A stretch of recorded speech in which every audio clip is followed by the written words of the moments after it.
mga auntie. Ayan, nag-check muna tayo ng ating halaman today.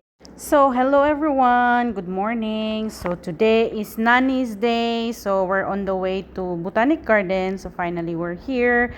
So, we're going to Cloney Court just right in front of us. So, parang bahay siya. It looks like house, but that's Cloney Court. It's a shopping center inside. And we're gonna buy the white rustic bread inside, guys. So, by the way, the flower shop here is not open yet. So, I'm just a nanny here in Singapore for not almost. It's already 12 years, guys. So, I'm with my alaga because there is no school today at dinala ko siya sa doctor for the checkup. And yeah, some shops here are not open yet because it opened at 10 a.m. And now we're here in the bakery. So, we're looking for a rustic bread. And after that, we're going to the grocery to check something and buy. But before that, I saw this beautiful flower, and you know my favorite flower is sunflower, yellow color. As long as yellow color, I love yellow color, guys.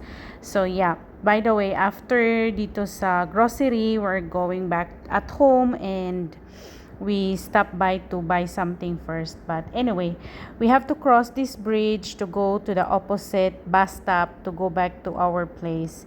Sobrang init today. As usual, Singapore is always humid and super hot. You know, we're in tropical country. So, for those who are planning to apply in Singapore, so ganito ang weather dito, guys. Parang Pinas lang and super init and normal lang yung weather dito. Yung parang Pinas weather lang siya. Hindi ka maho-homesick because there's a lot of Filipino din dito. May Filipino community. Maraming Filipino dito. So, if you're planning to apply in Singapore, safe siya. Very safe country. Very clean country. And yun lang, paswerte-swerte lang sa ating magiging amo. So, anyway, for your preference, maganda talaga ang Western Boss. So, yung Western Boss. Pero meron din namang mga local na mababait din. So, depende na din yun sa magiging amo nyo. So, by the way, dito na tayo. Malapit na tayo sa amin. Tatawid tayo nitong traffic light. And may nakita ako ditong parang tekling sa Bisaya, guys. Yung sa tekling ba? Yung turo, naglukso-lukso. Parang tikling siya. So, dadaan muna tayo dito sa Balmoral Plaza kasi bibili nga kami dito sa NTUC ng pang ng mga bata, yung snacks, and bibili na din ako ng ingredients para sa dinner nila. So, by the way, may nakita kaming moon dyan. Sabi ng alaga ko, there's a moon, tita. So, hindi ko siya ma-video kasi ang layo at ang liit. So, anyway, para palagi lang ako ng anyway. So, dito na kami.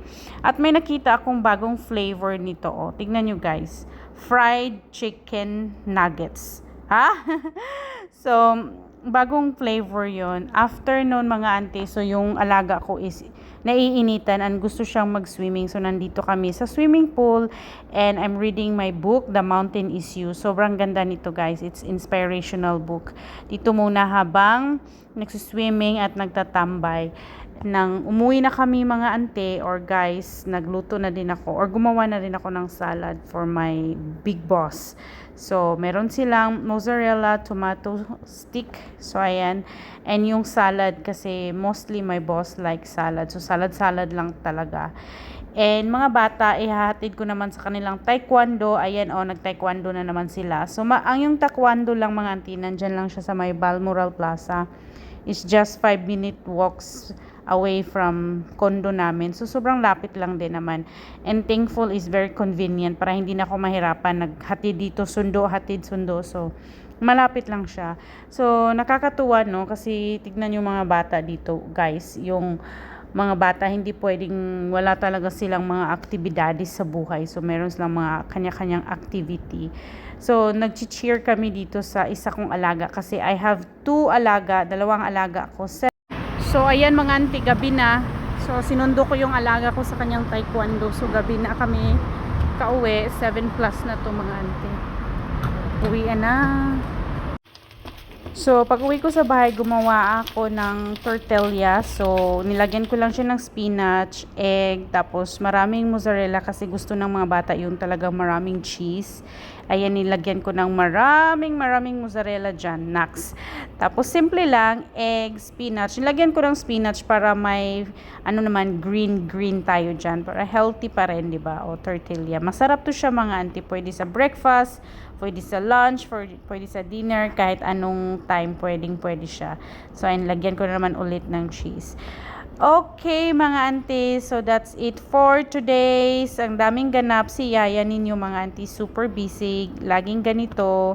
Everyday busy, mga auntie, ganun talaga pag nani ka. So, ayan, happy eating. Gayahin nyo ito, mga auntie, masarap to siya, mga auntie, and easy to make lang siya. So, kahit ikainin nyo siya sa breakfast, pwede lunch and dinner. So, hindi siya heavy sa tiyan at hindi ka yung feeling bloated ba. So, anyway, thank you for watching, everyone, and have a good day. And yeah, bye.